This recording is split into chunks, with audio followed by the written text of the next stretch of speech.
it's really hard to explain how it feels when you suddenly find yourself living this way.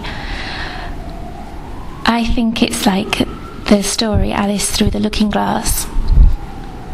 When you pass by where you work on a day off and everything's really different but the same as well, it's kind of like that feeling. Everything's still familiar, but at the same time it's fundamentally different in some way. I remember the first night when I slept rough, I was really scared just to lie down. That moment of putting your bag down on the ground and getting inside it, it was the most frightening thing I could think. And at first I pretended I wasn't even sleeping rough. I was just waiting for someone to meet me, and then I put the bag down on the ground, and then I sat down on the bag, and then I took some of the things out of my bag and I looked around to make sure no one was looking, and they weren't looking because they don't see you, because you don't look at people there. And then after that you realise that you're in the same world as everyone else, but to all intents and purposes you've crossed the divide. I love to look in the windows of furniture stores and you see all the happy couples making a home together. Maybe it's their first home and they're holding hands and they're laughing and choosing what lamp they're going to have, and maybe you'd think that would upset me, and it doesn't actually. It makes me really happy that there are people who aren't going through what I'm going through, and it kind of gives me hope.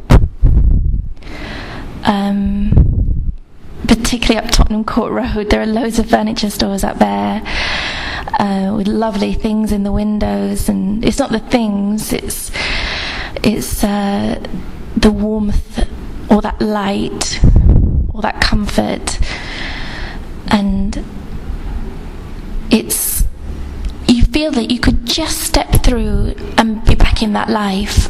It would just take that one step, and you think, oh, that would be so easy. It would be so easy just to step through, and then you just don't have the ability to actually take that step because you're on the other side of the mirror. But you do come up with ingenious ways of creating an alternative kind of little home for yourself. It's you're not literally lying in the gutter. There are all little methods that people have for making things comfortable. I always like to wear a pair of slippers in my sleeping bag. And then all the disgusting things that would turn you off homeless people, like them going through dustbins, and then you find yourself doing it, searching for the stickers for those coffee reward cards. And you realise it's not that disgusting, it's part of the life that you have there.